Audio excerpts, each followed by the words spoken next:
स्वागत है आप सभी का फिर से एक बार मेरे YouTube चैनल पर। तो भाई आज के वीडियो हम जानेंगे एक डीसी शांत जनरेटर कैसे काम करता है। उम्मीद है इस वीडियो को देखने के बाद आपको शांत जनरेटर के बारे में पूरा पता चल जाएगा। तो बिना कुछ टाइम वेस्ट के वीडियो को स्टार्ट करते हैं। तो अब जनरेटर के कवर को खोल लेते हैं और देखते हैं इसके अंदर क्या है। तो देखो ये है कम्यूटेटर, ठीक है। इसका काम है AC को DC में कन्वर्ट करना। यह है सेगमेंट, यह है माइका और यह है राइजा। माइका का काम क्या है, दोनों सेगमेंट को एक साथ कनेक्ट होने से रोकना, ठीक है। राइजा का काम क्या है, आर्मेचर के अंदर जो कंडक्टर है उस कंडक्टर को कम्यूटेटर में कनेक्ट करके रखना। यह है राइजा का काम। सेगमेंट का काम क्या है, कम्यूटेटर में जो भी करंट कलेक्ट होता है उसको कार्बन ब्रश को दे देना, ठीक है। यह कार्बन ब्रश, ये कार्बन ब्रश की मदद से हम आउटपुट लेते हैं। अब देखते हैं ये जनरेटर एक्चुअली काम कैसे करता है। एक चीज़ आप लोग नोटिस करना, जब जनरेटर को स्टार्ट करते हैं उसी वक्त देखना जनरेटर की वोल्टेज बहुत कम होता है, इसीलिए लाइट बहुत कम ग्लो करता है। लेकिन धीरे धीरे वो वोल्टेज कैसे बढ़ता है, ठीक है, उसका प्रिंसिपल क्या है सब कुछ देखेंगे। देखो ये वीडियो में स्लो कर रहा हूँ तब आपको आसानी होगा समझने। अब एक चीज़ नोटिस करना, जब मैं इस जनरेटर को स्टार्ट कर रहा हूँ तब देखो इसका लाइट का ग्लो कम हो रहा है और इसका मैग्नेटिक फील्ड भी एकदम कम है, ठीक है। धीरे धीरे जब मैग्नेटिक फील्ड भी बढ़ रहा है और क्या हो रहा है, लाइट का ग्लो भी धीरे धीरे बढ़ रहा है। लेकिन ऐसे एक कैसे हो रहा है, ये हो रहा है रेसिडुअल मैग्नेटिज्म के बारे में। अब रेसिडुअल मैग्नेटिज्म क्या है, चलो जान लेते हैं। तो देखो ये एक सॉलिनॉइड लोहे का टुकड़ा, आप कुछ भी बोल सकते। तो मैंने क्या किया, इसके ऊपर कुछ तार को लपेट दिया है, ठीक है। और नीचे ये है बैटरी। अब जब मैं इस बैटरी को इस तार से जोड़ूंगा, मतलब सप्लाई दूंगा, तब क्या होगा, इस कॉइल में, एक कॉइल के अंदर से करंट फ्लो होगा, ठीक है। और ये सॉलिनॉइड जो है, सॉलिनॉइड लोहे का टुकड़ा जो भी बोलो, इसमें एक मैग्नेट क्रिएट होगा, ठीक है। एक होगा नॉर्थ पोल, एक होगा साउथ पोल।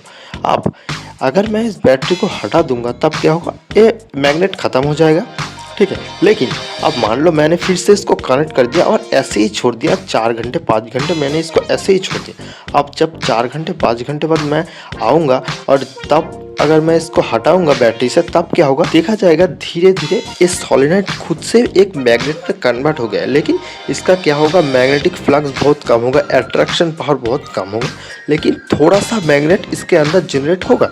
इसी को कहते हैं रेसिडुअल मैग्नेटिज्म, ठीक है। तो जब भी मैन्युफैक्चर जब जनरेटर को डिज़ाइन करता है तब वो जानबूझकर पोल के अंदर जानबूझकर रेसिडुअल मैग्नेटिज्म को डाला जाता है, जानबूझकर डाला जाता है। इसीलिए जब हम जनरेटर को स्टार्ट करते तब क्या होता है, वो वोल्टेज कम होता है। अब कैसे कम होता है चलिए देखते हैं। ये इसका पोल, इस पोल के अंदर एकदम कम मात्रा में रेसिडुअल मैग्नेटिज्म है, लेकिन है तो उसका फ्लक्स क्या होगा, बहुत कम होगा।